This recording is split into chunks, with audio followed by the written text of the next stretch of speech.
जीवादितत्त्वं प्रतिपादकाय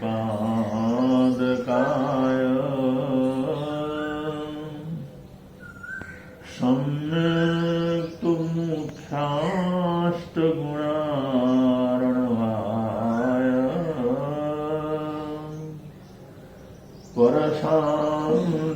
परशान्तरूपाय जिनेश्वराय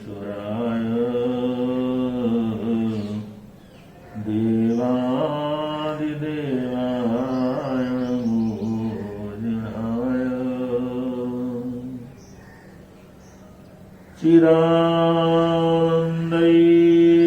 चिदानन्दैकरूपाय जिनाय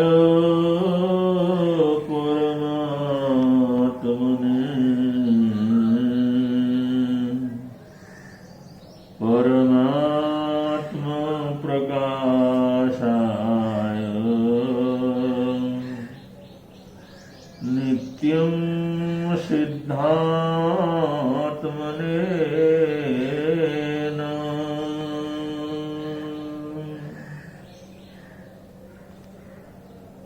अन्यथा शरणं नास्ति त्वमेव शरणं मम तस्मात्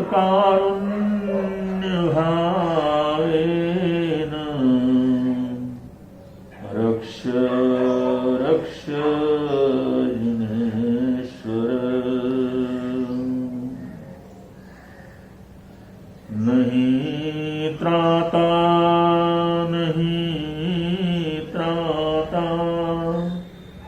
नहीं त्राता जगत्त्रये वीतरागत परो देवा न भूतो न भविष्यति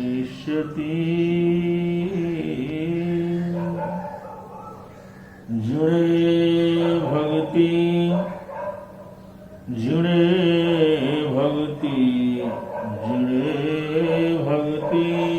दिने दिने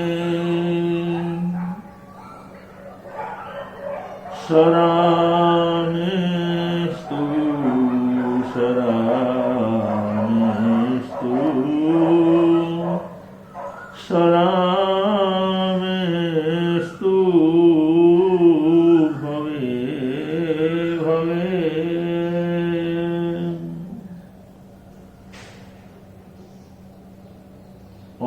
अयभवत् सफलता नयन द्वयस्य देव त्वदीय चरणाम्बुज वीक्षितेन अद्य त्रैलोक्य तिलक प्रतिभासते मे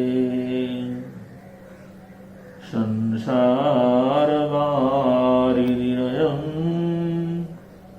चुलुक प्रमाणम्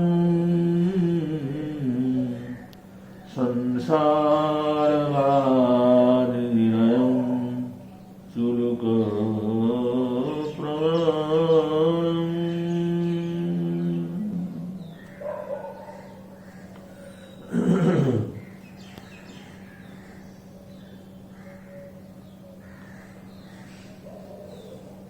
आगम पुरुषों ने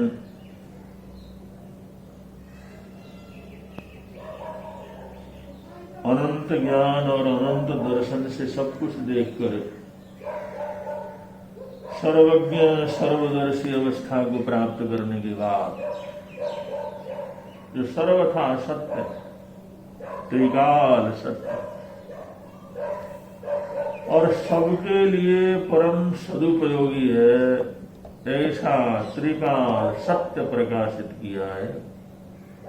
वही अरहत आगम हमारे पास सूत्र के रूप में मौजूद हैं और उनके सहारे ही हम अपने जीवन को समझने का प्रयत्न करते हैं।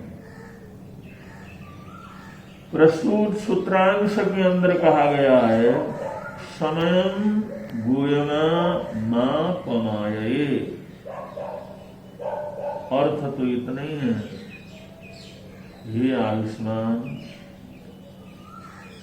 समय का दुरुपयोग मत करो, समय का प्रमाद मत करो,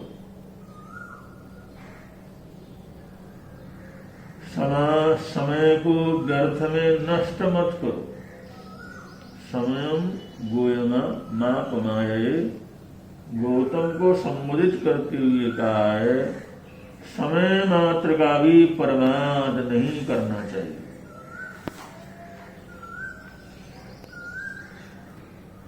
समय का कितना महत्व है, समय की कितनी गरिमा है, समय कितना बलवान है, समय का सदुपयोग करके कितना बड़ा बना जा सकता है, कितना शक्तिशाली बना जा सकता है, और समय का दुरुपयोग करके जो सारी सत्ता समृद्धि को भी किस तरह से गंवा दिया जाता है, ये दैनंदिन रोज की घटनाओं से हम बहुत आराम से देख सकते हैं, समझ सकते हैं और अपने आप को सावधान कर सकते हैं, क्योंकि ऐसी घटनाएं हमारे चारों तरफ निरंतर घटती रहती हैं और फिर भी हम लोग नहीं समझते।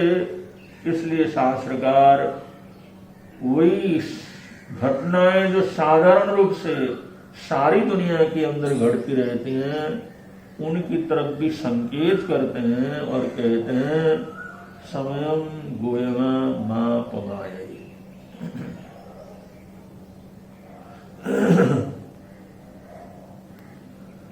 गंगा नदी के पाट के ऊपर बहती हुई एक बड़ी नौका, जिसमें बड़ी संख्या में लोग बैठे हुए थे,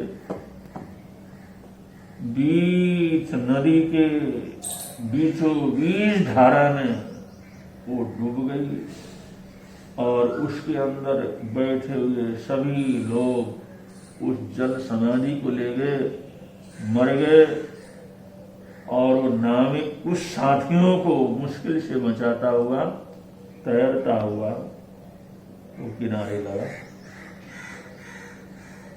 अब जितने लोग उस नाव में थे वो सब मर गए थे, तो उनके परिवार में मातम छा जाता है, कोहराम छा जाता है,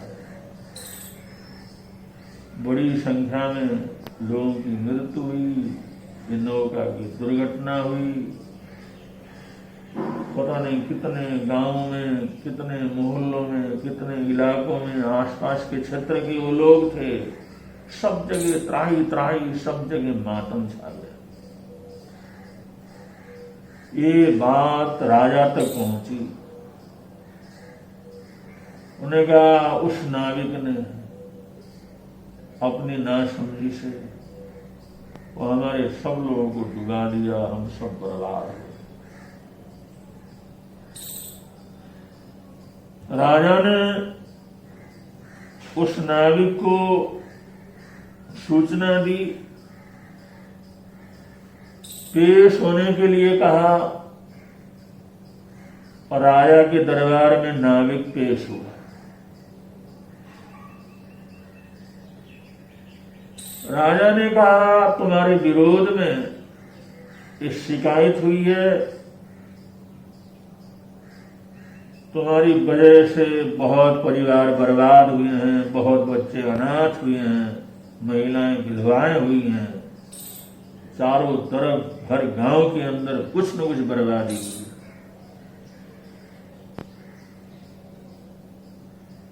जो नाविक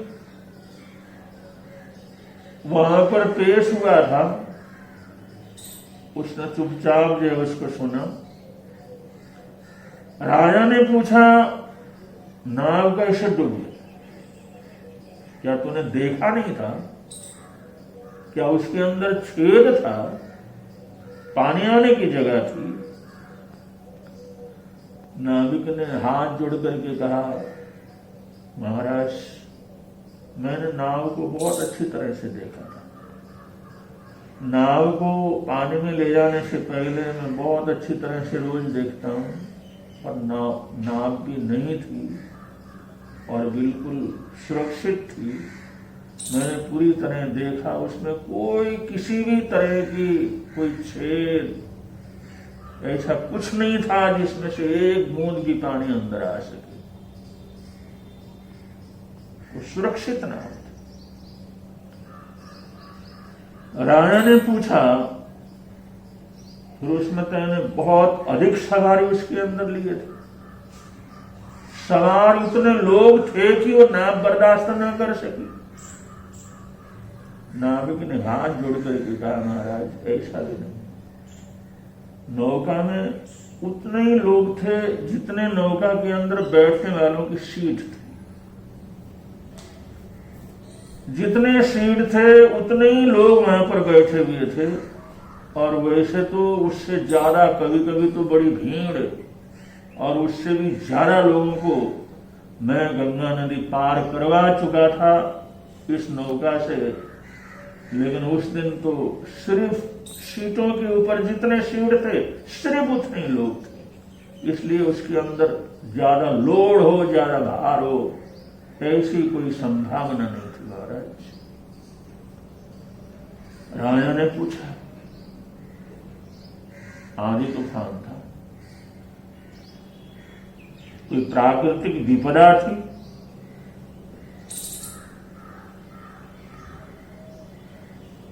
नाविक ने कहा, महाराज, ऐसा नहीं। सुहावन वातावरण था, पानी शांत था, हल्की हल्की लहरें थी और ऐसे कोई प्राकृतिक आपदा, प्राकृतिक परेशानी, आंधी तूफान, ऐसी कोई संभावना नहीं थी। बहुत अच्छे मौसम के अंदर में जा रहा है।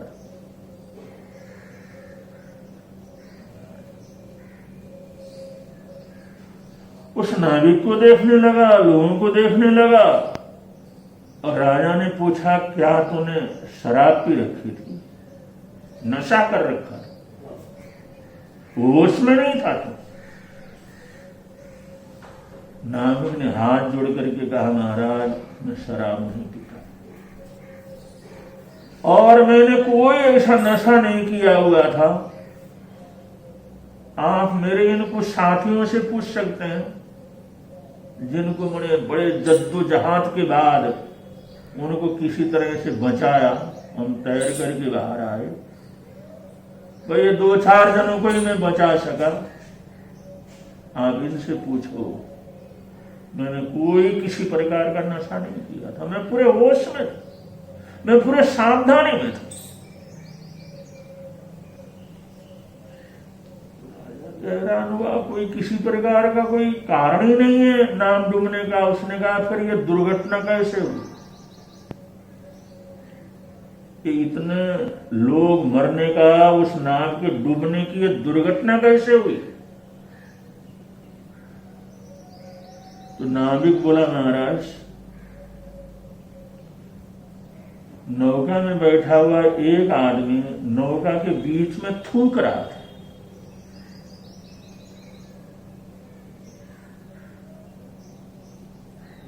और जिस समय ने पैतबा छोड़ करके कहा कि भाई तुम ऐसा क्यों कर रहे हो, नौका के बीच में थूक रहे हो,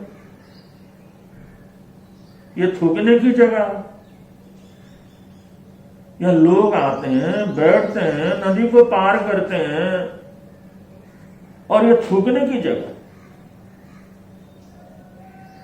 वो आदमी अपनी गलती स्वीकार करने की बजाय और तुनक गया और मजाक करता हुआ कहने लगा, क्या मेरे थूकने से तेरी नौका डूब जाएगी? क्या तेरी नौका में इतनी भी ताकत नहीं, एक बार थूका उसी को जो बर्दाश्त कर सके? डूब जाएगी नौका तेरी। नाविक बोला, महाराज, मैंने उसको कहा, नौका डूबने की बात नहीं है। लेकिन ये नौका है, ये पता नहीं कितने लोगों को, 8 लोगों को सुरक्षित नदी के एक किनारे से दूसरे किनारे पहुंचाती है, प्राणों को बचाती है। कम से कम तुम्हारा व्यवहार तो ऐसा नहीं होना चाहिए, नौके के अंदर थूको, इतना अपमान करो, ये तो बिल्कुल ही अच्छा नहीं लगता। जब मैंने जोर से बोला, वो आदमी तो इतना गुस्सा हो गया, वो कहता है हमने पैसा दिया हुआ, किराया दे करके चढ़े, तेरी नौका और तेरा कोई हमारे ऊपर एहसान नहीं, हम मुफ्त में नहीं चढ़े। राजा बोला इसका मतलब ये थोड़ी होता है किराया दिया तो उसमें थूको, उसको गंदा करो, उसको खराब करो। नामे ने कहा महाराज मैं यही तो कह रहा था कि जिसमें बैठ करके तुम पार करते हो, इतने लोग नौका में बैठ करके पार करते हैं, कम से कम अपना व्यवहार तो इतना अच्छा रखो, किसी प्रकार के किसी को तकलीफ न हो। जब मैं बोला तो और गुस्से में आ गए, और वो तो लड़ने के लिए तैयार हो गए, वो लड़ने के लिए मेरी तरफ बढ़ने लगा। राजा ने पूछा उस नौका में इतने लोग थे, किसी ने विरोध नहीं किया उसका, किसने उसको रोका नहीं। नाविक बोला महाराज कुछ लोग उठ खड़े हुए, कुछ लोगों ने विरोध किया और कुछ लोगों ने कहा नाविक ठीक कहता है, तू गलत करता है, तुम्हारा ये ऐसा बोलना ऐसा करना ठीक नहीं है। जिस समय उन्होंने उसको समझाया, विरोध किया उसका, इस कार्य का जो उसने व्यवहार किया था उसका पूरा विरोध किया, मेरे पक्ष में बोले, तो राजा बोला फिर तो उसको शर्मिंदगी महसूस हुई होगी, क्षमा याचना किया होगा, फिर तो वो तो शांत हो गया, अपनी गलती स्वीकार की होगी उसने। नाविक बोला नहीं महाराज, कुछ लोग उसके बीच में थे, वो लोग उसके पक्ष में बोलने लगे, वो कहने लगे ये ठीक कर रहा है, ये ऐसा ही होना चाहिए, ये कोई गलत नहीं है। वो मेरे को और मेरे कहने को गलत मानने लगे और ये उसका पक्ष लेने लगे। तो कुछ लोग उसका पक्ष लेने लगे, कुछ लोग मेरा पक्ष लेने लगे, दो गुट हो गए और ऐसा बोलाचाली होते होते हाथापाई तक की नौबत आ गई। अब हाथापाई तक की नौबत आ गई। राजा ने पूछा फिर नाविक तूने उनको रोका नहीं, उनको टोका नहीं, रोका नहीं? उन्होंने कहा महाराज मैं तो हाथ जोड़ करके खड़ा रहा, मैंने बड़ी विनती की, अरे भाई इस समय हम नदी के बीच में हैं, गहरे पानी में हैं, हम बहुत खतरनाक जगह पर हैं, तुम शांत हो जाओ, ऐसा मत करो। अगर ऐसा करोगे, अगर तुम लड़ोगे, अगर इसका बैलेंस खराब हो गया तो हम सारे डूब जाएंगे। अरे नौका का तो ख्याल रखो, अगर जिएंगे तब तो हम लड़ेंगे, मरेंगे, कुछ भी करेंगे, लेकिन मरी जाएंगे तो क्या होगा, इतना तो ध्यान रखो। जब रुक जाओ, मैं क्षमा याचना करता हूं, मैं गलत था, मैंने जो बोला मैं वापस लेता हूं, और तुम शांत हो जाओ, लड़ो नहीं। लेकिन वो ऐसे लड़े, बैलेंस इधर उधर हो गया, नौका डगमगा गई और उस गहरे पानी के अंदर नौका डूब गई और हमारा सारे मर गए। ये 2-4 कोई में बचा सका। नाविक की आंखों में आंसू आए,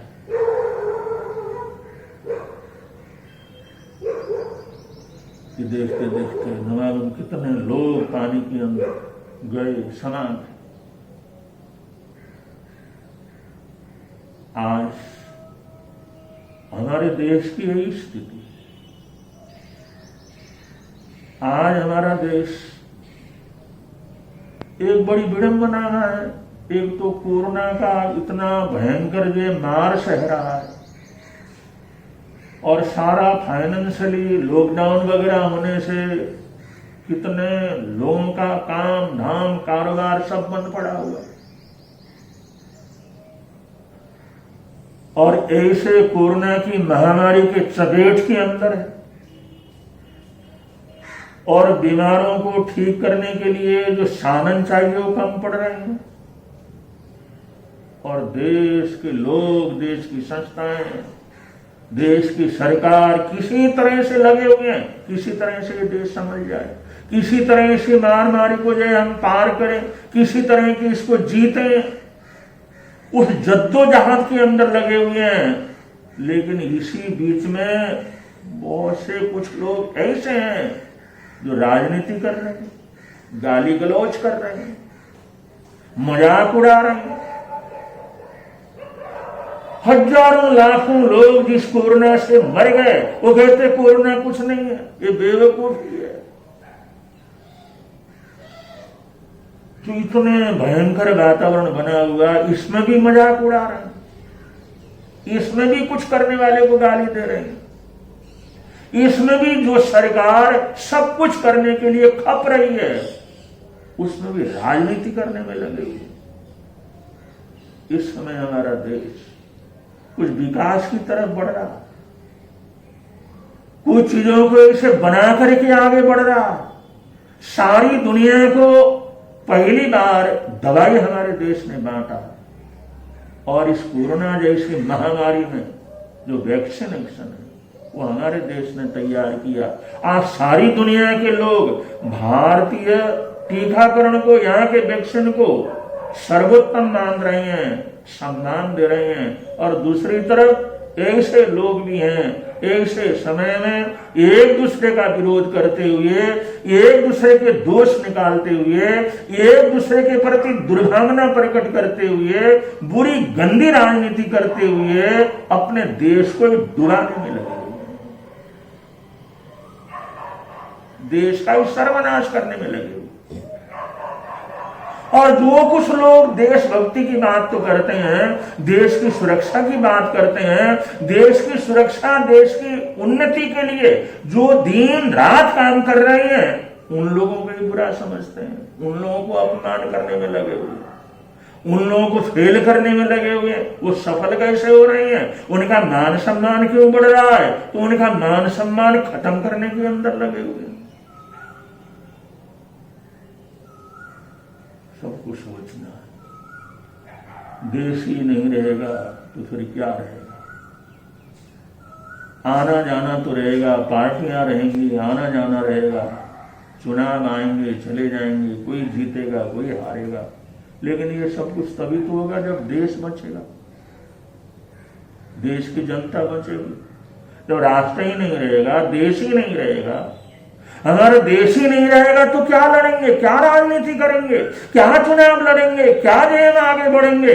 आखिर सबसे पहले देश रहेगा तभी तो कुछ होगा, लेकिन नहीं समझते। तो आज भारतवासियों को कुछ समझ करके चलने की जरूरत है। इस समय देश एक उन्नति की तरफ बड़ी गति से चल रहा है, स्वावलंबन का एक रास्ता लेकर के चल रहा है कि हम लोग सिर्फ नौकरी नहीं, नौकरी देने वाले बने, स्वदेशी हमारा बहुत ज्यादा बढ़े, हम हर तरह से स्वदेशी चीजों का ही प्रयोग करें, स्वदेशी चीजों को दुनिया तक पहुंचाने का प्रयत्न करें। इस तरह से हमारा देश आगे बढ़ रहा है, चाहे सैनिक बल के रूप में हो, चाहे अंतरिक्ष जो है विजय के रूप में हो, चाहे देश के अंदर एक दूसरे से संपर्क और एक दूसरे का सहयोग करने की दिशा में हो, सड़कों के निर्माण की दिशा में हो, रेलवे के निर्माण की दिशा में हो, और जहाज के द्वारा एक प्रदेश का सामान दूसरे प्रदेश में पहुंचाने की दिशा में हो। आज हमारा देश ये जो सोच रहा है कि हम इतना प्रयत्न करें, इतनी अच्छी तरह से देश जान आगे बढ़े, देश के अंदर, दुनिया के अंदर सर्वप्रथम नंबर के अंदर हम आए। ऐसे समय में जबकि मिलकर के काम करना चाहिए, मिलकर के आगे बढ़ना चाहिए, मिलकर के सहयोग करके देश को बचाना चाहिए। देश एक विकास की तरफ बढ़ रहा है, और उसको सहयोग देना चाहिए। अगर ऐसे समय राजनीति करते हैं और गंदी राजनीति करते हैं और एक से समय के अंदर एक दूसरे को सहयोग देने की बजाय हम टांग खींचने का अगर प्रयत्न करते हैं तो हमारे से बुरा कोई नहीं होगा कि हम अपने हाथों से अपनी स्वतंत्रता को, अपने देश को, अपनी संस्कृति को, अपनी प्राचीनता को और अपने गौरव को हम पूरी तरह से डुबाने के कारण क्या कर जाएंगे, बन जाएंगे। इसलिए सबको सोचना है।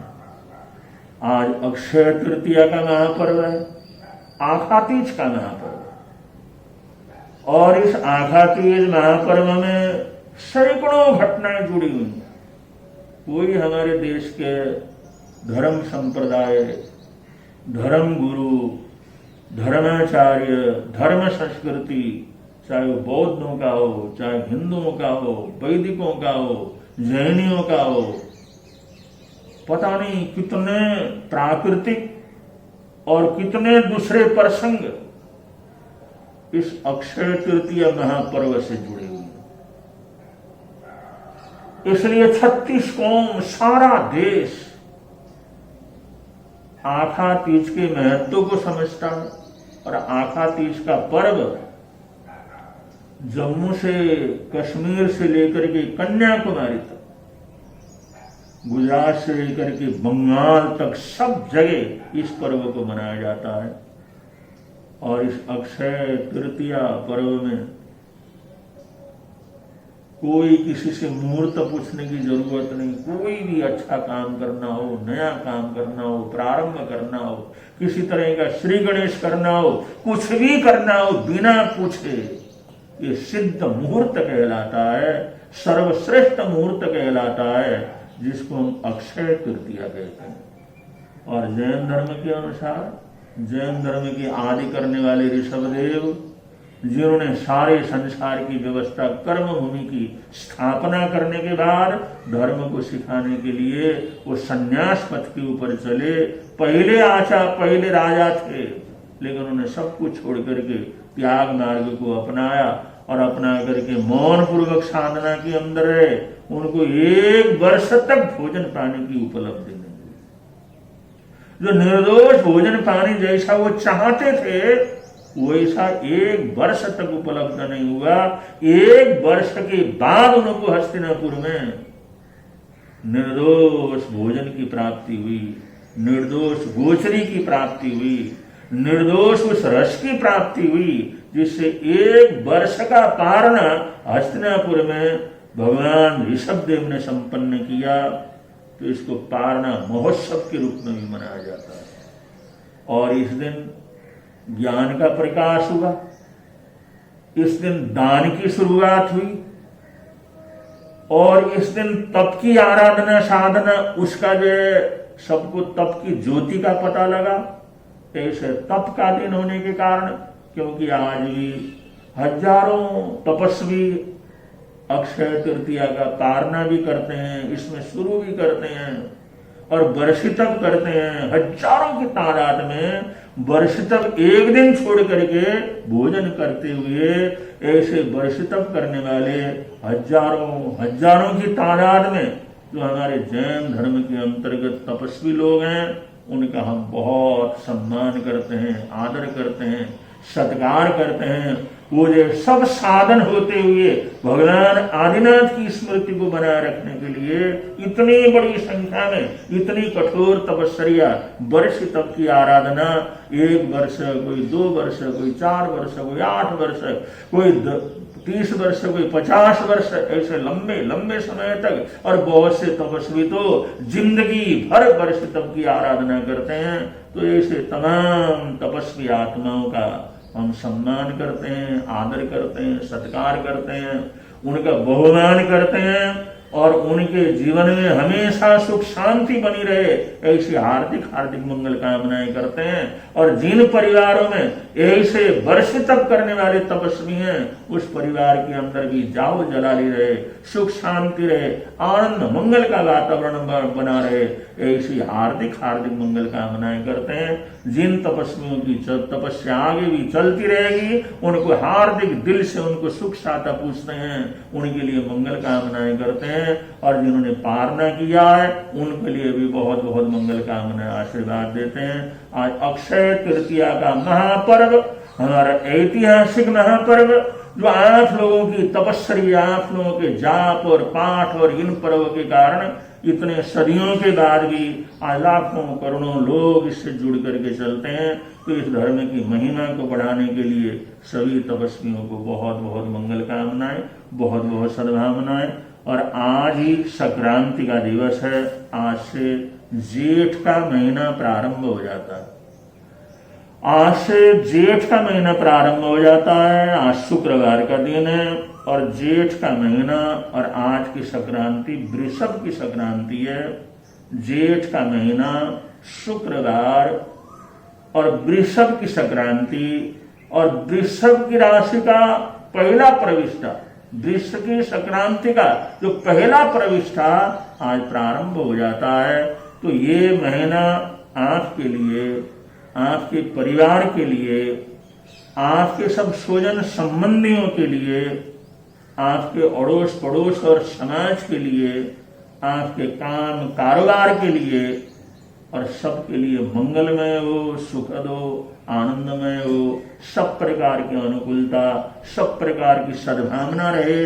ऐसी हार्दिक हार्दिक मंगल कामनाओं के साथ, सद्भावनाओं के साथ, आशीर्वाद के साथ आज के इस पवित्र दिन में हार्दिक हार्दिक मंगल कामनाएं तमाम देश को देते हुए, और जो कोरोना की जो है महामारी है, इससे हम लोग बच सकें, और जिनको जरूरत हो आप लोग उनका सहयोग कर सकें। अब जो डूबते हुए को तिनके का सहारा हो जाता है। अगर कोई प्लाज्मा की वजह से प्राण छोड़ने को तैयार है, एक प्लाज्मा देते हैं तो उसके प्राण बन जाते हैं।